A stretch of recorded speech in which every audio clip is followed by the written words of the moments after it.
사랑하는 성도 여러분, 안녕하십니까? 기쁘고 복된 안식일입니다. 오늘은 하나님이 입혀주시는 예복이라는 제목으로 함께 하나님 말씀을 전하게 되기를 원합니다. 이슬람에서는 예수님 믿는 것이 밝혀지게 되면 감옥에 갇히거나 사형에 처하게 됩니다. 가족 중에서 예수님 믿는 사람이 있으면요, 그 가족을 죽여도 무죄입니다. 이게 명예살인이에요. 이번 달 우리 어린이 교과를 보면요, 이 이슬람 지역에서 선교하는 어느 선교사가 그 지역에서 선교하면서 경험한 간증을 소개했습니다. 그 선교사도 보호하고 그 지역 사람들을 보호하기 위해서 그 지하 성도를 보호하기 위하여 모든 이름을 가명으로 썼습니다. 신분이 드러나면 안 되기 때문입니다. 바로 어저께 어린이 기도력에 이런 간증이 올랐습니다. 캄이라는 목사님은 일요일에 예배드리는 목회자입니다. 이 목사님은 옆 나라에서 왔습니다. 예배를 드리기 위해 교회를 찾다 우연히 재림교회를 알게 됐어요. 토요일에 예배를 드린다고 하니 그것이 틀렸다는 것을 알려주겠다는 생각으로 안식일에 저희 교회를 찾아왔어요. 하지만 그날 안식일에 대해 듣고 나서 오히려 진리교회를 찾았다는 확신이 생겼어요. 예배가 마칠 무렵 목사님은 하염없이 눈물을 흘렸어요. 진리교회로 인도해 주신 것에 대한 감사와 그동안 자신이 인도했던 교인들에 대한 미안한 마음의 눈물이었어요. 그때 저희 교회의 샤밧 목사님이 카미 목사님에게 물었어요.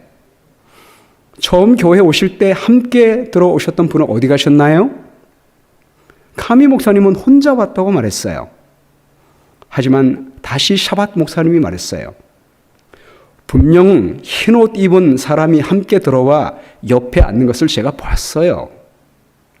여러분, 흰옷을 입고 카미 목사님의 옆에 있던 사람은 누구일까요? 카미 목사님을 저희 교회로 인도하기 위해 하나님께서 보내신 천사라고 저는 생각해요. 여러분, 오늘날에도 천사는 활동하고 있습니다. 우리 눈에 보이지 않아도 천사는 우리 옆에 서서 하나님의 백성을 인도하고 있습니다. 특별히 이슬람 지역같이 사람을 통하여 복음을 전할 수 없는 지역 같은 경우에 특별히 천사가 나타나고 있습니다.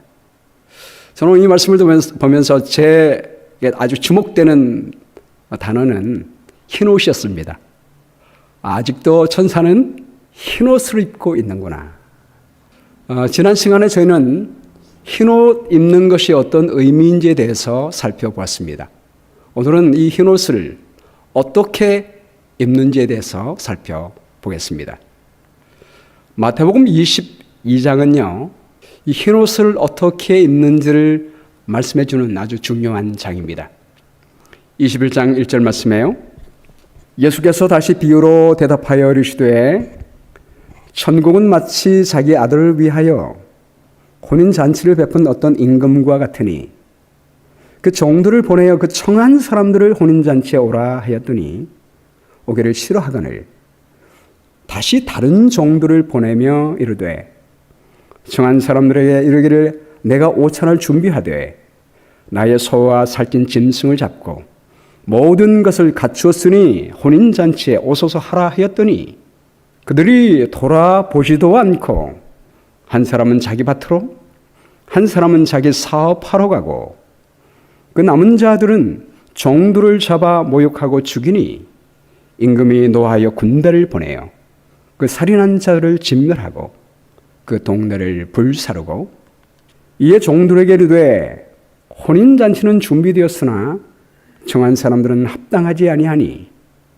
내 거리 길에 가서 사람들을 만나는 대로 혼인잔치에 청하여 오라 한대 종들이 길에 나가 악한 자나 선한 자나 만나는 대로 모두 데려오니 혼인잔치에 손님들이 가득한지라 임금이 손님들을 보러 들어올새 거기서 예복을 입지 않은 한 사람을 보고 이르되 친구여 어찌하여 예복을 입지 않고 여기 들어왔느냐 하니 그가 아무 말도 못하거늘 임금이 사관들에게 말하되 그 손발을 묶어 바깥 어두운 데에 내 던지라.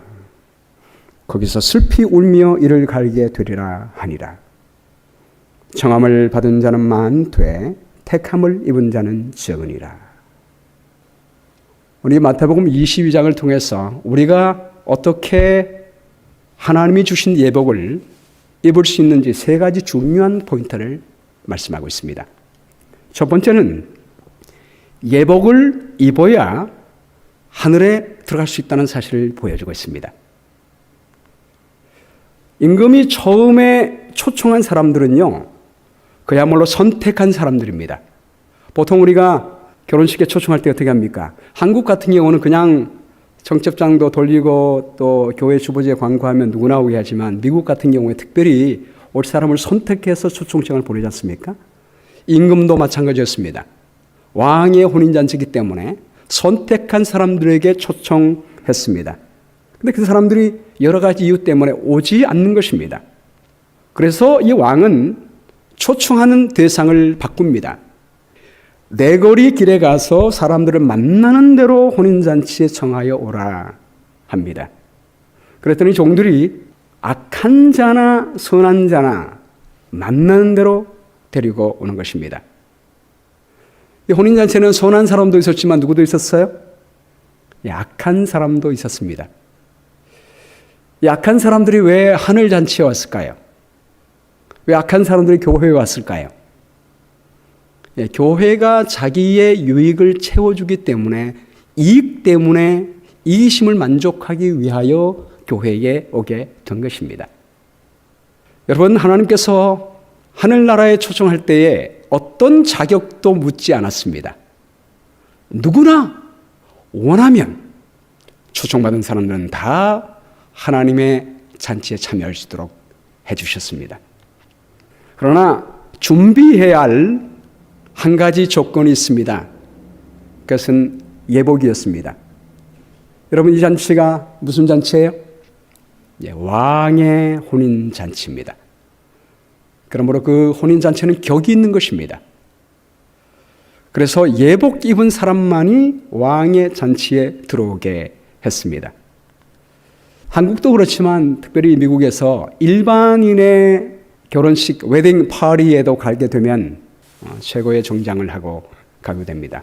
그런데 여러분, 왕의 웨딩 파티, 대통령의 자녀의 웨딩 파티에 초청을 받았다면 어떻게 될까요?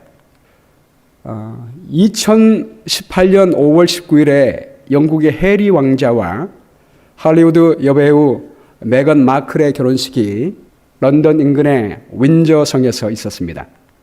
이곳에 600명만 초대가 됐습니다. 세기의 결혼식답게 정말 유명한 사람들이 하객으로 초청받았습니다. 600명이라는 숫자가 한정되어 있기 때문에 사람들을 선택해야 됐습니다. 근데 이 잔치에는요, 정치인은 배제됐습니다. 테리사 메이 영국 총리, 제러미 코빈 영국 노동당 대표, 트럼프 대통령 다 제외됐습니다. 그 대신 세계적 축구 스타인 데이비드 베컴 부부, 미국 토크쇼의 여왕 오프라 윈프리, 영화배우 조지 클루니 부부, 테니스 스타 세리나 윌리엄스, 또 가수 제임스 블런트 등도 이 결혼식에 참여를 했습니다. 이러한 왕자의 결혼식에 참여하게 될 때 사람들은 신랑과 신부를 존중하는 마음으로 최고의 예복을 입게 됩니다. 이 오프라 윈프리는 정말 아름다운 모자를 썼죠. 조지 클루니 부부, 데이비드 베컴 부부도 격이 높은 정장을 입은 모습을 보게 됩니다.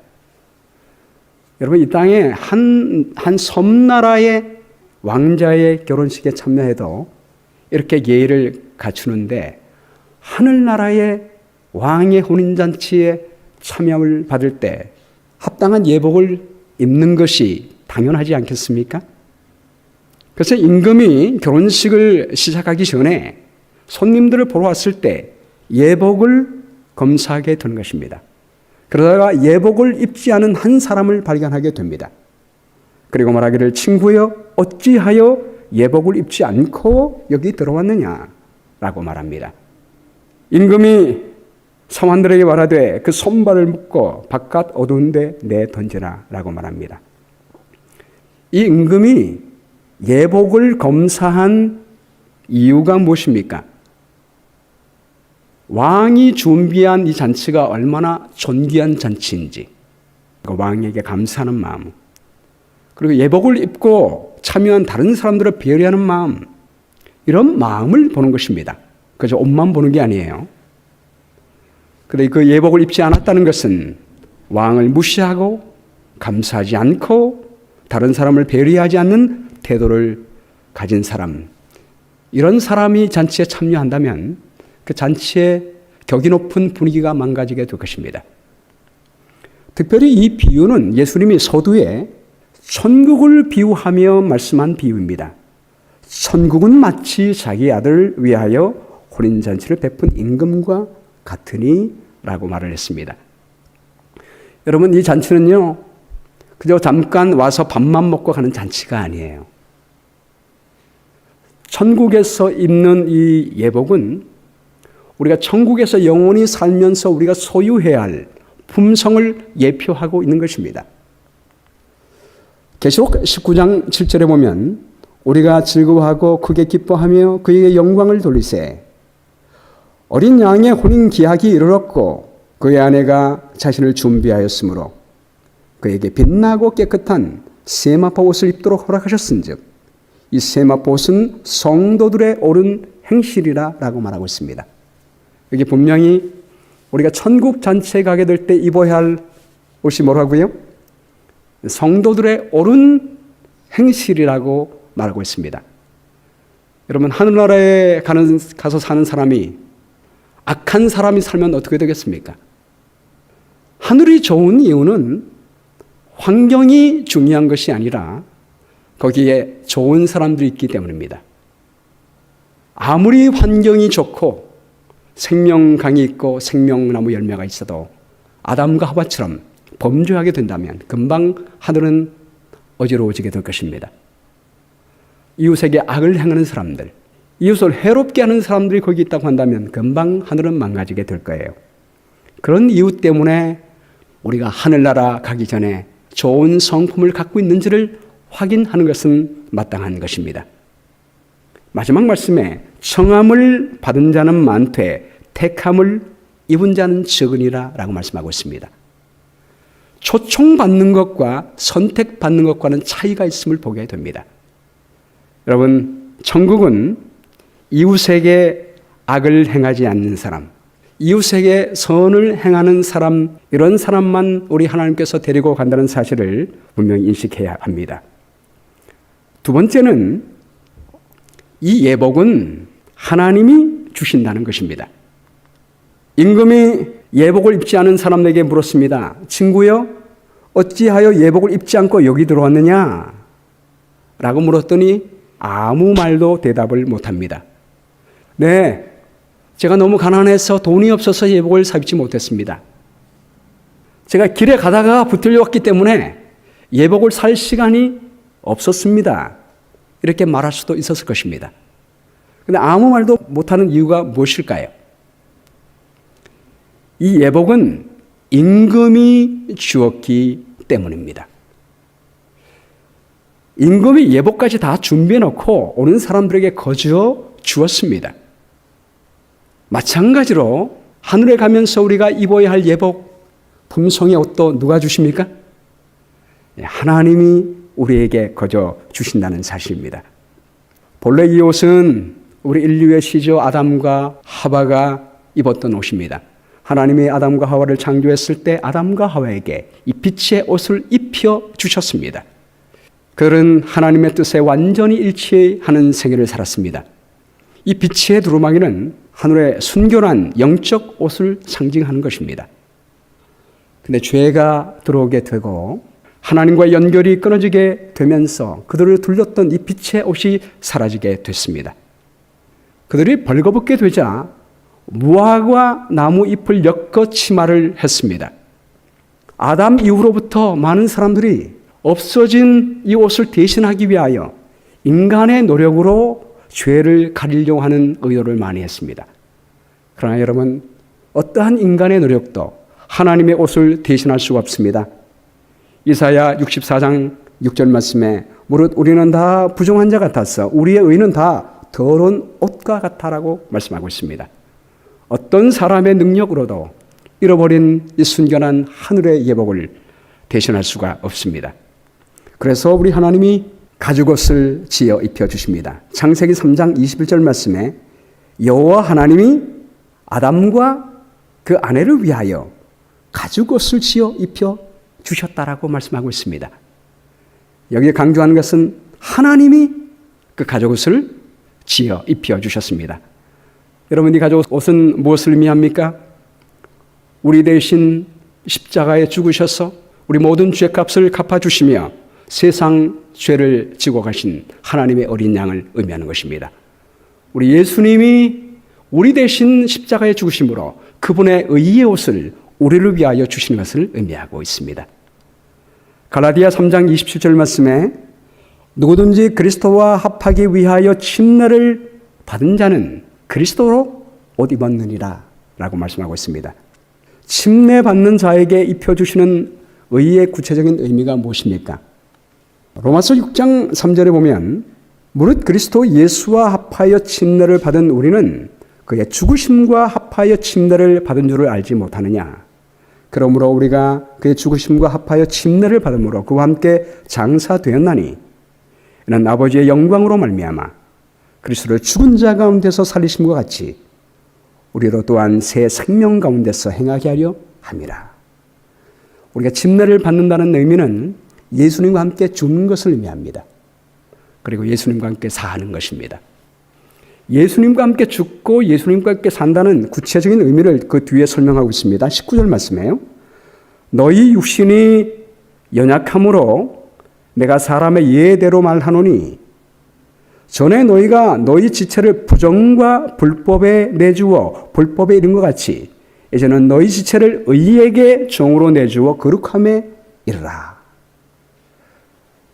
죄 가운데 산다는 것은 부정과 불법을 행하며 산다라고 말씀했습니다. 그리고 새 생명으로 산다는 것은 의를 행하며 사는 것입니다. 우리의 지체를 예전에는 불법을 행하며 살게 했지만 우리가 새 생명 가운데 새로운 인생을 사는 사람은 우리의 지체를 하나님의 의를 행하는 데 내주는 것입니다.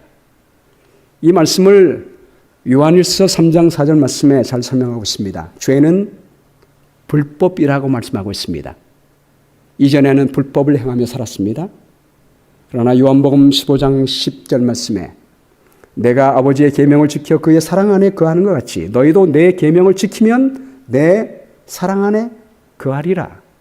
우리 예수님은 이 땅 위에서 살아가실 때 하나님의 계명을 지키며 사셨습니다. 그것이 바로 사랑 안에 거하는 삶이라고 말씀했습니다. 이것이 바로 빛을 입고 사는 삶입니다. 예수님은 그렇게 사셨듯이 우리에게도 너희도 내 계명을 지키면 내 사랑 안에 거하리라 라고 말씀했습니다. 로마서 5장 19절 말씀에 한 사람이 순종하지 아니함으로 많은 사람이 죄인 된 것 같이 한 사람이 순종하심으로 많은 사람이 의인이 되리라. 우리 예수님이 이 땅 위에서 순종하는 생애를 사신 것은 그분의 순종하심으로 우리 모든 사람에게 순종할 수 있는 능력을 주신 것입니다. 그러므로 우리 주님의 선물은 십자가에서 우리를 건져내 주신 것뿐만 아니라 이 땅 위에서 하나님의 말씀에 순종하며 살 수 있는 의의 옷을 우리에게 주신 것입니다. 실물교훈 312쪽에 이렇게 말합니다. 우리가 십자가와 함께 죄에 대해서는 죽고 하나님께 대해 산 자가 되어 그리스도의 능력으로 하나님의 뜻에 순종할 때 우리의 마음은 그리스도의 마음과 연합되고 우리의 뜻은 그분의 뜻에 합병되고 우리의 정신은 그분의 정신과 하나가 되고 우리의 생각은 그분에게 사로잡히게 되어 마침내 우리는 그분의 생애를 살게 된다. 이것이 바로 그분의 의의 옷을 입는다는 의미입니다. 우리의 품성은 우리의 행위로 나타난다. 우리의 행위는 우리의 믿음이 진실된 여부를 보여주게 된다. 우리가 예수님의 마음을 갖게 되면 그 마음이 우리의 삶을 통해서 나타난다는 것입니다. 진리가 마음속에 심어져야 한다. 진리가 마음을 지배하고 애정을 통제해야 한다. 우리의 온 품성이 하나님의 말씀으로 인쳐져야 한다. 하나님의 말씀의 1.1회까지도 매일 실천해야 한다. 그러면서 말하기를 하늘 배틀로 짠 이 두루마기에는 사람이 만든 실은 한 올도 섞이지 않았다. 인성으로 나타나신 그리스도께서는 완전한 품성을 나타내셨고 이 품성을 우리에게 나누어 주신다. 여러분, 예수님의 품성을 누가 주신다고요? 하나님이 우리에게 주신다고 했습니다. 우리 인간의 노력으로 하는 것이 아닙니다. 하나님께서 마련하신 이 모든 것들을 우리 예수님의 순종과 그분의 의를 통해서 우리에게 입혀주신다라고 말씀하고 있습니다. 요한복음 1장 12절 말씀에 우리 함께 읽어볼까요? 시작. 영접하는 자, 곧 그 이름을 믿는 자들에게는 하나님의 자녀가 되는 권세를 주셨으니 라고 말씀하고 있습니다. 이 권세는 사람의 권세가 아닙니다. 하나님이 우리에게 주신 권세입니다. 우리가 예수님을 우리 마음속에 영접하고 주님을 받아들이게 될 때 우리는 하나님의 뜻대로 살 수 있는 능력을 하나님께로부터 받게 되는 것입니다.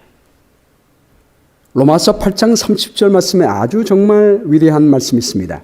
이 말씀도 함께 읽어보실까요? 시작. 또 미리 정하신 그들을 또한 부르시고 부르신 그들을 또한 의롭다 하시고 의롭다 하신 그들을 또한 영화롭게 하셨느니라. 자기 아들을 아끼지 아니하시고 우리 모든 사람을 위하여 내주신 이가 어찌 그 아들과 함께 모든 것을 우리에게 주시지 아니하겠느냐. 여기 초청과 택하심이 무엇인지를 분명히 말하고 있습니다. 우리 하나님은 우리를 먼저 부르셨습니다. 이 부르심은 우리를 죄에서 구원해 주셨음을 말하고 있습니다. 우리를 하나님의 자녀로 삼아 주셨음을 말하고 있습니다. 근데 여기서만 끝나는 게 아니에요.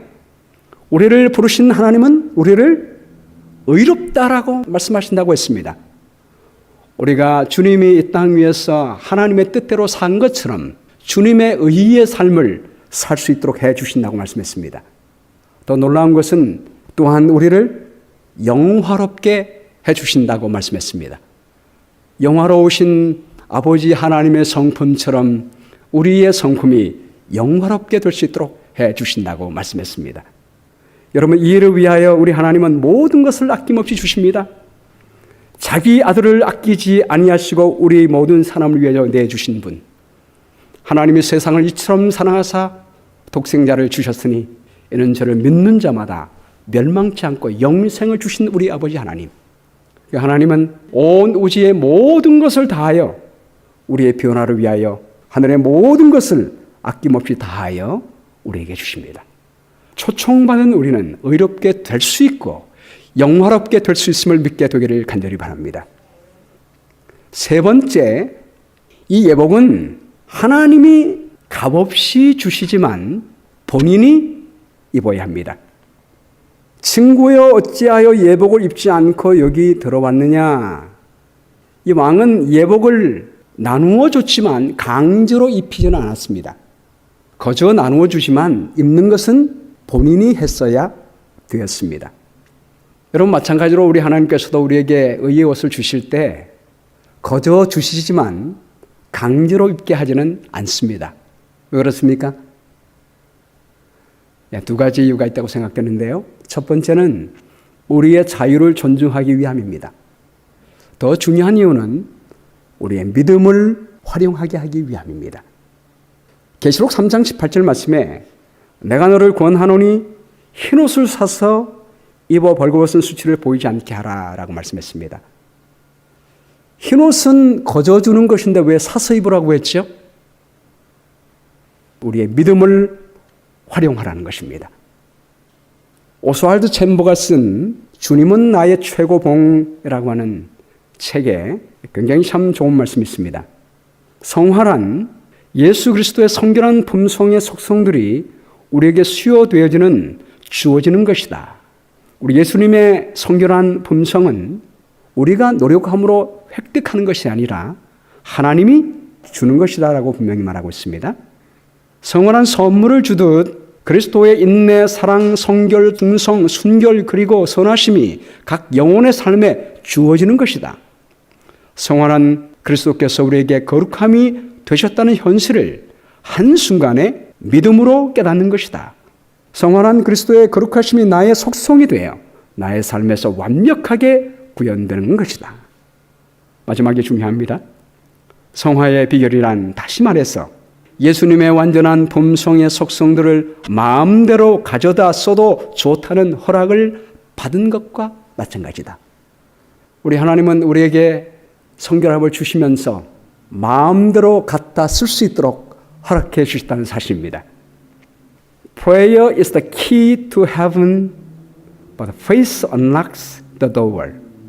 기도는 하늘을 여는 열쇠입니다. 그러나 믿음은 그 문을 열게 합니다. 우리가 믿음으로 기도할 때 하나님께서 우리에게 약속하신 모든 것들을 가져다 쓸 수가 있는 것입니다. 저는 이것을 우리 현대어로 말한다면 믿음은 크레딧 카드라고 말하고 싶어요. 여기 참 재미난 그림이 있는데요. 미켈란젤로가 그린 천지창조 그림에 이 아담의 손에 쥐어진 것이 무엇입니까? 하나님이 크레딧 카드를 주신 것입니다. 하나님께서 돈을 주는 것이 아니라 물건을 주는 것이 아니라 크레딧 카드를 주고 사용하라고 말하고 있습니다. 갈라디아 5장 22절 말씀에 오직 성령의 열매는 사랑과 희락과 화평과 오래 참음과 자비와 양성과 충성과 온유와 절제니 이 같은 것을 금지할 법이 없느니라. 하나님께서 우리에게 약속하신 이 성령의 9가지 열매, 여러분 마음껏 갖다 쓰시기 바랍니다. 이것을 금지할 법이 없다라고 말씀하고 있습니다. 창세기 3장에 보면 뱀이 여자에게 물어 이르되 하나님이 참으로 너에게 동산 모든 나무의 열매를 먹지 말라 하시더냐? 뱀의 말이 굉장히 애매합니다. 마치 하나님이 모든 것을 금하신 것처럼 그렇게 말합니다.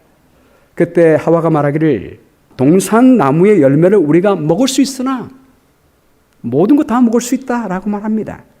단지 먹지 말라고 한 나무는 하나다라고 말합니다. 여러분 그렇습니다. 하나님이 하지 말라고 한 것은 불법입니다. 우리는 그것은 하지 말아야 합니다.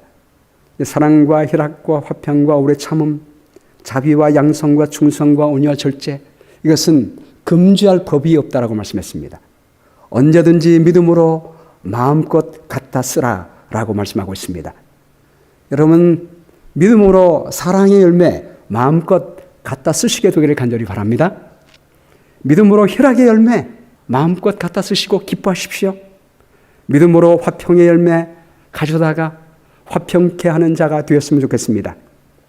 믿음으로 오래 참음의 열매를 가져다가 인내의 열매를 사용하셨으면 좋겠습니다. 믿음으로 자비를 가져다가 자비를 베푸시는 분들이 되었으면 좋겠습니다. 믿음으로 양선을 가져다가 사람들에게 선을 베푸는 분이 되었으면 좋겠습니다. 믿음으로 온유함의 열매를 가져다가 우리 예수님처럼 온유함을 나타냈으면 좋겠습니다. 믿음으로 절제의 열매를 가져다가 모든 일에 골고루 절제하는 생애를 살았으면 좋겠습니다. 우리는 예수님의 완전한 품성의 속성들을 마음대로 가져다가 써도 좋다는 허락을 받았습니다.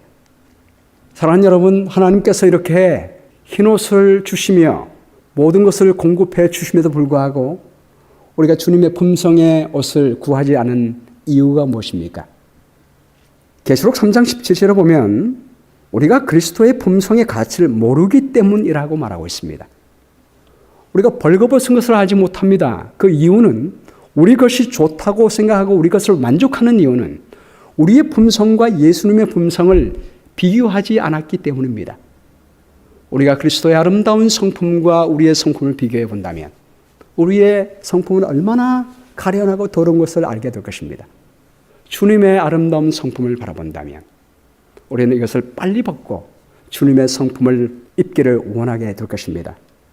두 번째는 품성을 변화시키는 하나님의 능력을 믿지 못하기 때문이라고 생각됩니다. 많은 사람이 이렇게 말합니다. 우리는 하나님의 율법을 지킬 수가 없어라고 말합니다. 첫 번째는 율법의 가치를 모르게 하고, 두 번째는 우리는 율법이 선함을 알지만 사람의 능력으로는 율법을 지킬 수 없어라고 말합니다. 근데 이것은 일부분은 맞는 말입니다. 우리의 힘으로는 결코 하나님의 율법 지킬 수 없고 우리의 힘으로는 결코 예수 그리스도의 품성을 가질 수가 없습니다. 맞습니다. 그러나 로마서 8장 3절 말씀에 율법이 육신으로 말미암아 연약하여 할 수 없는 그것을 하나님은 하시나니 그 죄로 말미암아 자기 아들을 죄 있는 육신의 모양으로 보내요. 육신의 죄를 정하사 육신을 따르지 않고 그 영을 따라 행하는 우리에게 율법의 요구가 이루어지게 하신다고 말씀했습니다. 우리가 성령을 따라갈 때 하나님은 그분의 모든 말씀을 순종할 수 있는 능력을 주신다고 말씀하셨습니다. 여러분 이 말씀 믿으십니까? 유다서 1장 24절 말씀에 능히 너희를 보호하사 거침이 없게 하시고 너희로 그 영광 앞에 흠이 없이 기쁨으로 서게 하실리 곧 우리 구주 홀로 하나이신 하나님께 우리 주 예수 그리스도로 말미암아 영광과 위엄과 권력과 권세가 영원 전부터 이제와 영원토록 있을지어다. 아멘. 여러분 하나님의 능력으로 우리로 하여금 하나님의 영광 앞에 능히 서게 하실 그분의 능력을 믿고 구하시게 되었으면 좋겠습니다. 창세기를 보면요. 창세기의 모든 주제의 포커스는 인간의 품성을 회복시키는 하나님의 능력의 이야기입니다. 하나님이 사람을 창조할 때 하나님의 형상과 모양으로 창조했지만 금방 이 사람은 죄를 지음으로 그 형상을 잃어버리게 됐습니다. 나머지 창세기의 이야기는 잃어버린 하나님의 품성의 옷을 어떻게 회복시켜 주는가 그 이야기입니다. 대표적인 인물이 야곱입니다. 이 야곱의 이야기는요. 창세기 25장부터 50장까지 50장 중에 25장에 걸쳐서 나오고 있습니다. 굉장히 많은 장을 할애하고 있습니다. 이 한 사람의 이야기를 통해서 우리에게 보여주는 것은 죄로 인하여 망가진 한 사람의 품성이 하나님의 창조의 능력으로 어떻게 회복되어지는가를 보여줍니다. 여러분 야곱 태어날 때부터 형의 발꿈치 잡고 태어났습니다. 그 야곱이라는 이름이 무슨 뜻이에요? 속이는 자입니다. 그 이름의 뜻대로 형 배고픈 틈을 타서 팥죽 한 그릇으로 장자권을 획득합니다. 아버지가 눈이 어두웠을 때 어머니와 짜고 아버지까지 속이며 장자가 받을 모든 축복까지 다 가로채게 됩니다. 여러분 그 결과가 어떠했습니까? 엄마와 아버지와 이별하게 됩니다. 이 이별이 어머니와 완전히 이별하게 되는 뼈아픈 순간이었습니다. 형은 그를 죽이려고 합니다. 인간의 죄의 결과, 못된 성품의 결과가 이런 결과를 낳게 된 거예요. 여러분 그런데 이런 야곱이 어떻게 변화됐지요? 야곱의 결정적인 변화는 야복강가에서 이루어지게 됐습니다.